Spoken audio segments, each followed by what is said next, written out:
Marisela Zamora, Zamora. encantado de Gracias. tenerte aquí en el programa Reto Siglo XXI. Hablar de algo muy importante que es el arte. O sea, es apasionante.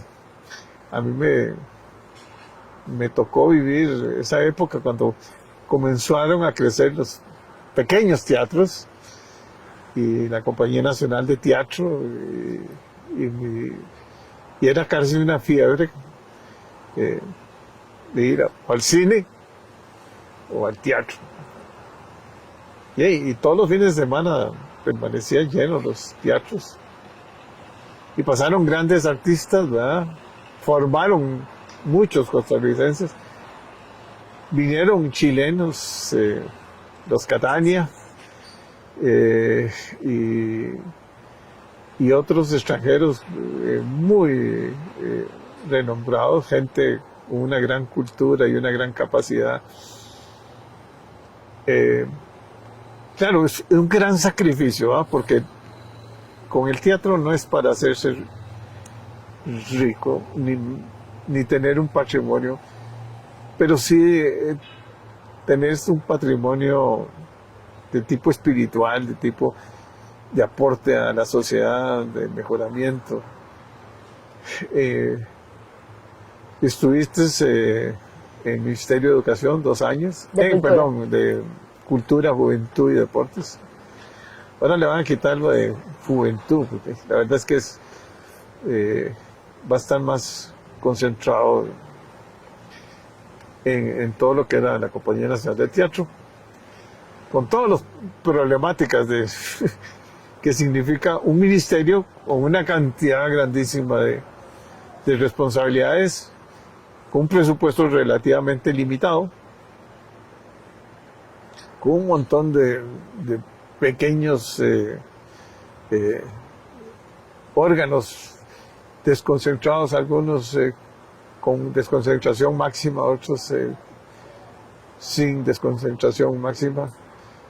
Y cuando uno pone en cómo está estructurado, entonces uno dice, "Ey, pero ¿qué es esta cantidad Así es. de pequeños que a veces es bueno? Lo que no es bueno es repetir la burocracia de toda la parte administrativa, todo lo que es auditoría, contabilidad, proveeduría, todo ese tipo el back office ese complicado.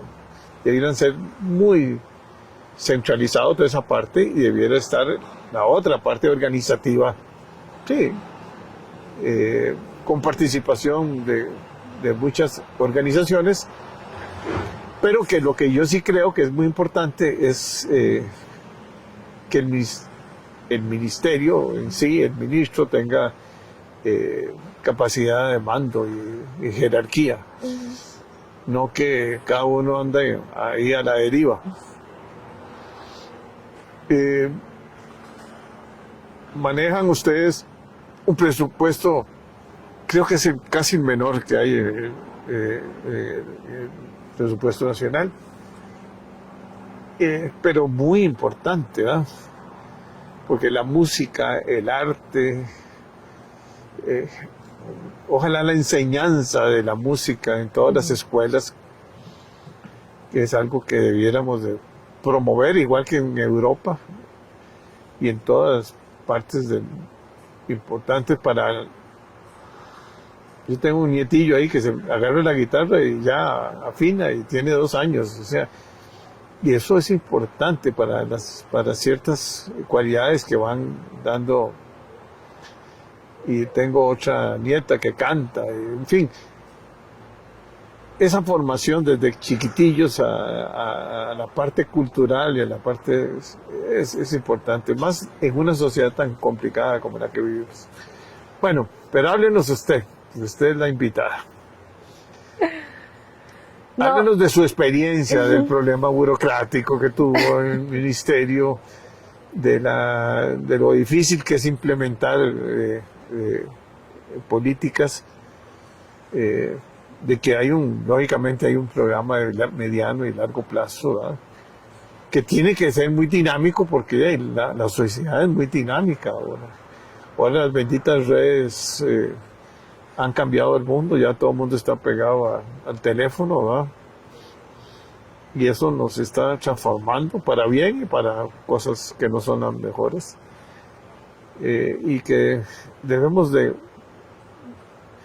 volver a que los muchachos sientan esa necesidad, esa inspiración que significa estar escuchando, no sé, en el Teatro Nacional, a la Sinfónica Nacional o a la orquesta, o la Filarmónica, en fin, hay tantas cosas importantes. Hábleme usted.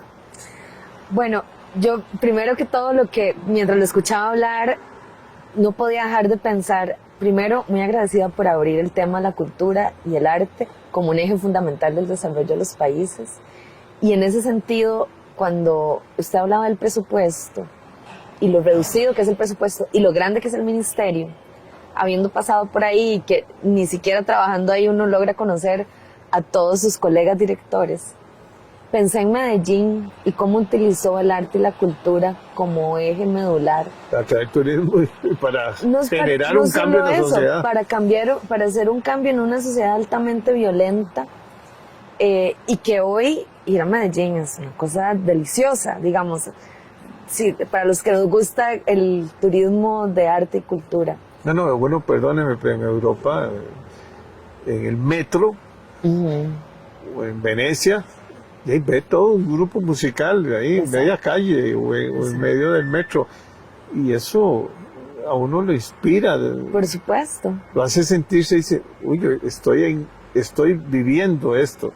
Exacto, porque sentís que es mágico, que es fuera de la realidad más común. Y entonces pensaba en eso y entonces me entristecía un poco porque decía cómo como país no hemos tomado la decisión, porque ha sido probado en muchísimos lados, en Medellín, en Colombia, podemos ver el caso de Francia, que es uno de los casos, digamos, muy proteccionistas de sus artistas, pero digamos con un desarrollo artístico y cultural sostenible, y otro montón de ciudades del mundo, ¿verdad? Grandes, unas más grandes, otras más pequeñas, y que ha sido una decisión, digamos, política a largo plazo, de que este es el camino por el que vamos. Y viéndolo de una manera objetiva, sin verlo con la romantización del arte, ni mucho menos, sino como una de las cosas más transformadoras del espíritu del ser humano. ¿Y qué puede ser mejor que invertir no solo en nuestra salud, sino en nuestros espíritus? Porque finalmente, ¿verdad?, la sanidad de nuestro espíritu, digamos, determina las decisiones que tomamos y cómo nos movemos en el mundo. Entonces, mientras pensaba eso, después volví a ver a Costa Rica, un país con una base fundamental que hablabas ahorita, ¿verdad?, de cuando se hizo la Compañía Nacional de Teatro, cuando se hizo la Compañía Nacional de Danza, cuando se creó nuestro ministerio que tiene 51 años ya. Ay, los museos, el teatro nacional, las bandas que van muchísimo más allá de la historia del Ministerio de Cultura. Entonces venimos de un país que cree en esto. Es decir, hemos heredado el amor por el arte y la cultura.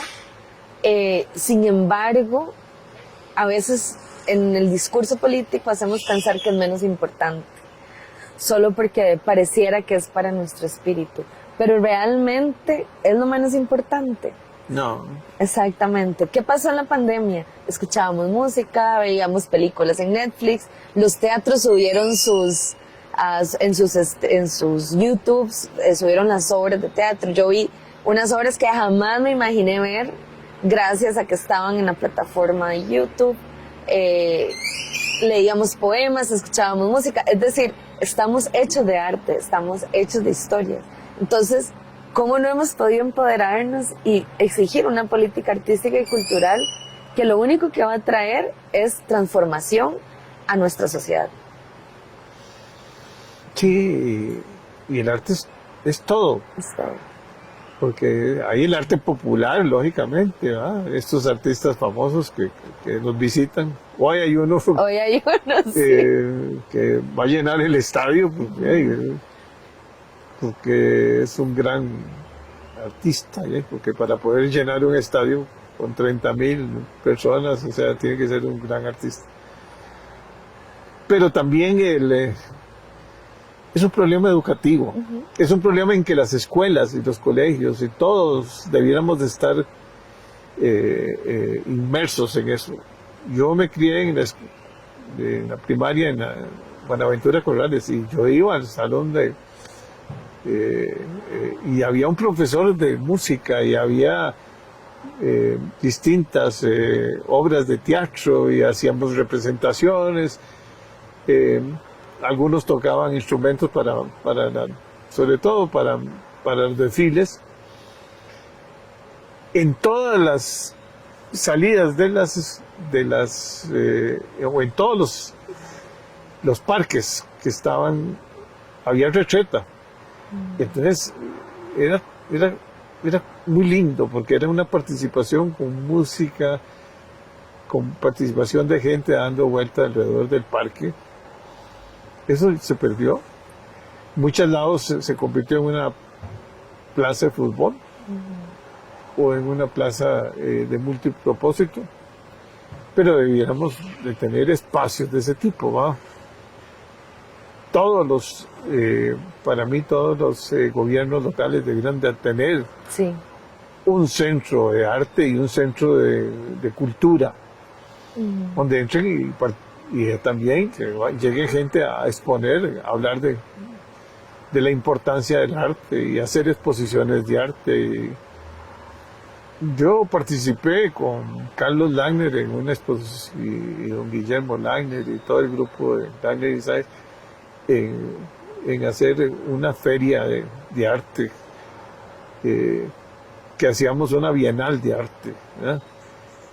Y ahí estaba Guido Sáenz, lógicamente, y varios que nos apoyaron y ayudaron, pero para apoyar a los artistas y a los artesanos, y había un concepto de involucrarse uno como sociedad y como grupos empresariales en apoyar el arte. Este mismo hotel donde estamos es la segunda centro, digamos, de arte de Costa Rica, después porque hicieron una colección de arte que es una maravilla. Y el impulsar a los artistas, el impulsar a los actores, el impulsar los museos, el impulsar, bueno, como lo hizo el Instituto Nacional de Seguros con ese maravilloso museo de Jade, que antes lo tenían en el último piso. Nadie entraba. Sí. Pero, y el Museo Nacional, o sea, uno iba por la parte de la escuela, lo mandaban a uno a ir a visitar, a conocer un poco los ancestros nuestros y cómo es la cultura. Pero todo eso se ha perdido mucho porque desgraciadamente no sé si es por falta de tiempo o por la estructura mental que tenemos ahora, pero la cultura es básica, ¿verdad? Yo creo que hay que revolucionar muchos espacios y escuchándolo un poco pienso en que finalmente la cultura es una corresponsabilidad de las partes, ¿verdad? Yo solo he tenido, solo he podido trabajar desde dos espacios, desde lo privado como emprendedora y como funcionaria pública en el Ministerio de Cultura. Y una cosa que entendí como emprendedora es que como emprendedora cultural tenía que aliarme con muchísimas personas, instituciones, empresa privada, etcétera, etcétera, cooperación internacional, para poder traer grandes proyectos adelante. Y cuando llegué al Estado me di cuenta exactamente de lo mismo, ¿verdad? De cómo el gobierno central, desde el Ministerio de Cultura, por supuesto, tienen el presupuesto más grande, tienen la rectoría de estos temas, pero que también los gobiernos locales, como usted decía, tienen una labor fundamental, ¿verdad? Porque ¿qué pasa culturalmente, no sé, en Playa Sámara, Guanacaste? ¿Qué pasa culturalmente en San Carlos? ¿Qué pasa culturalmente en el Caribe? ¿Verdad? ¿Qué pasa culturalmente en muchos espacios? Y ahí es donde yo siento que hay y ahora decías la empresa privada, ¿verdad? Y entonces, ¿cómo pensar la cultura es también pensarla desde las responsabilidades de cada parte del rompecabezas? Y un poco creo que se nos ha olvidado eso, ¿verdad? Como que decimos, bueno, es del Ministerio de Cultura. Sí. Por supuesto que hay una responsabilidad de rectoría y de presupuesto nacional y de políticas nacionales, pero también hay una corresponsabilidad del ecosistema. Ahora, ¿cuál es el problema? ¿Por qué no estamos hablando? ¿Por qué ese ecosistema no se nutre? ¿Por qué no hay una política nacional que no solo sea del gobierno central, sino que apañe a las mismas municipalidades o que incluya de alguna manera a la empresa privada, ¿verdad? Es decir, ¿cómo generamos las oportunidades para que esto pase? Yo creo que para mí es una gran pregunta, porque el talento está. Es decir, hay cantidades de artistas impresionantes, músicos, teatreros, cirqueros, de danza, cineastas. Ahora los cineastas andan ganando premios en todo el mundo, cineastas de Costa Rica, sin una ley de cine, digamos, que realmente sea, digamos, contundente para ellos, y con esfuerzos mínimos los artistas de este país de pymes generando, dan unos frutos impresionantes, sí, ¿verdad? Sí, sí. Y entonces ahí hay una oportunidad de oro. Pero ¿qué es lo que pasa? Que una pyme, digamos, que trabaja en cine, y lo que tiene es una cámara, Sí. y el talento, y la formación, pero usted va al banco, ¿cómo le va? ¿Y usted qué garantía tiene? No, yo no tengo garantía. Sí. Pero su mamá no tiene una casa, no. Mamá tiene una casa, pero es no su puedo, patrimonio, claro. no tengo por qué arriesgar. Y yo sí creo que hay que hacer capital de riesgo en esto, porque no es un riesgo, es una inversión que hace el país.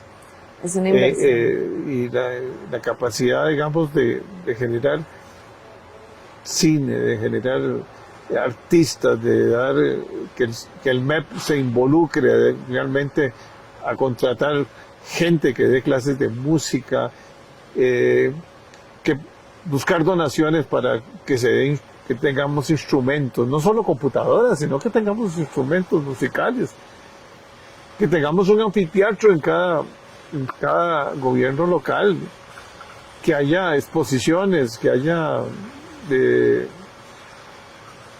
un centro cultural en cada gobierno local. ¿Por qué no? Si esto tampoco es una inversión muy grande. Lo hizo el gobierno, bueno, la municipalidad de Villa Colón hizo ahí un trabajo bonito. Además, sacas a los muchachos de los vicios tan complicados, tan difíciles como es la droga, y logras que estos muchachos continúen en eso. Y generamos, sobre todo eso que llama uno la parte espiritual de las personas, esa parte linda que uno tiene que tener. Además lo sacamos adelante porque aprenden ciertas habilidades que en la vida le va a dar, igual que participar en el deporte, que le va a dar el participar en música. Ustedes las artistas, ustedes las empresarias, conozco empresarios que ya han hecho inversiones. Este señor de Café Brit ha hecho una inversión grande en teatro expresivo y ahí tomó una responsabilidad para mí social importante y está retribuyendo al país. Y eso debe fomentarse, y eso debe porque nosotros somos pro cambio climático y solo el apoyo, digamos, de la parte ambiental, pero no, yo creo que la parte artística es importante, y la parte esta que vos hablas de enriquecimiento. Y te admiro, siento que has hecho una labor importante, que sos empresaria, que participaste en el sector público, A pesar eso es una gran osadía, pero se aprende muchísimo. Se aprende mucho porque ahí... Y hay un montón de estigmas que se van. Y el que Sí. yo aprendí más es que existe una gran cantidad de funcionarios y funcionarias públicas Muy valiosos que también. están haciendo todo lo mejor que pueden y que mueven las instituciones, hacen ese trabajo de hormiga, que no vemos, que cuesta mucho reconocerlo, y que el Ministerio de Cultura específicamente tiene una planilla muy valiosa y que hacen más de lo que deben hacer y siempre hacen más con menos. No sé cómo lo logran, pero se logra, y creo que es un poco la misma cultura de la cultura, ¿verdad? Que siempre estamos tratando de hacer lo mejor con lo poco que tenemos, y creo que el ministerio tiene eso, pero la agenda es tan grande Y los recursos tan escasos. los recursos tan escasos, y ha faltado modernizarnos de No, repente. pero lo que yo creo es que hay que crear conciencia. Sí, Y esto es lo que pues este programa trata de que la cultura debe estar en el centro Sí. del desarrollo de un país. Como decís vos, Medellín cambió una ciudad donde había gran violencia y hoy da gusto, y nosotros también tenemos mucha violencia y debemos de invertir no solo en música, es en todo. Es una cultura que uno pueda decir a las escuelas y colegios, vayan, conozcan los museos. Yo estoy seguro que casi ya no van a conocer el museo ni saben cuáles son nuestros ancestros, cuáles son los digamos, todos los territorios indígenas, ni nada. O sea, bueno, encantado de saludarte. Yo creo que en otra ocasión, cuando vengas de viaje, estarás conmigo. me encanta. Un abrazo. Muchas gracias por la invitación. Bueno.